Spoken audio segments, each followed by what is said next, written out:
So we have discussed the T20 team of the decade, and we do see a few similar faces returning for the ODI team of the decade. Now, this team has obviously been picked and voted on by a lot of people, but let's get right into it and dissect the players who have been chosen and some who have been left out and what Ananya would change about that lineup.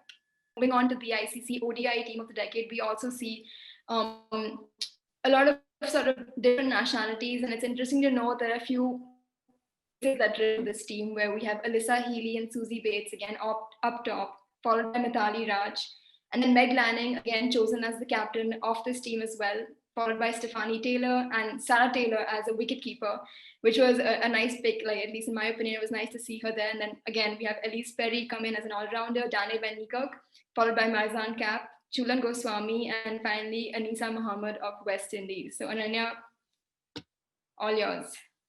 Yeah. So like I said earlier, I think the recency bias shows more in the ODI team, especially with picking someone like Alyssa Healy. You think of the last 3 years that she's had after she moved to the top of the order in 2017.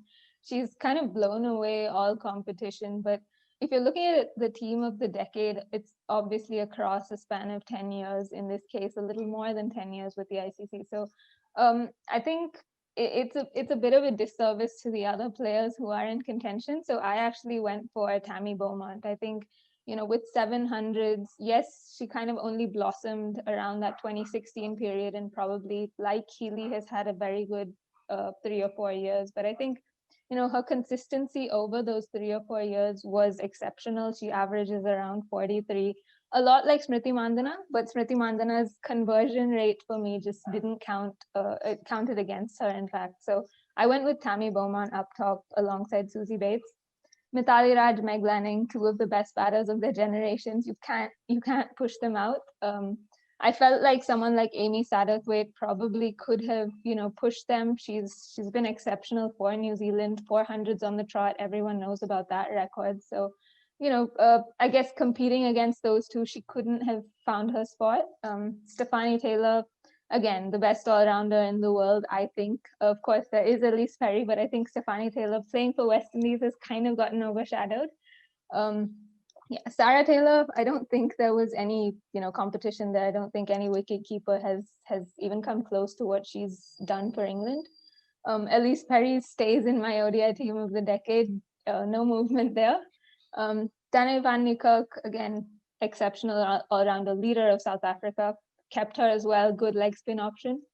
The number 8 slot is where I've kind of shifted it. I've gone with the South African, but I've gone Shabnam Ismail instead of Marizan Kapp. I feel like Marizan Kapp is a lot like Chulan Goswami, and they're very, very dependable bowlers, but they're not people who can probably, rip through sides. I think Shabnam Ismail, that fiery pace, you need an enforcer in your attack, and I've gone with her. She has a better strike rate and a better average as well. So I've picked Shabnam Ismail over Marizan Kapp, and Chulan Goswami, of course, team pacer all the way. I'm not shoving her out. But the off spinner is where I've again kind of shifted base. I'm going Sana Mir over Anisa Muhammad. I know Anisa Muhammad is exceptional. She has, I think, 6-5 wicket hauls. Sana Mir doesn't have any.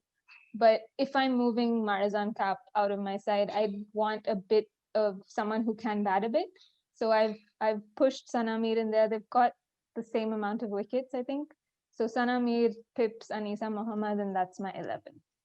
Right. No, I was gonna say when you remove Marizan Kapp, I was gonna say you're missing a bit of batting there, right? Because she does contribute with the bat too. But it's interesting that you brought Sana Mir in at the end there. All right. So that was the breakdown of the T20 and ODI teams of the decade. Ananya gave us a lot of insights into what she would change, what she would not. But that's the end of this episode of The Outside View. Thank you for tuning in. And if you have any thoughts, any comments, do let us know in the comment section below. We always love to hear what you guys have to say. And until then, stay safe, and we'll be back with a video very soon.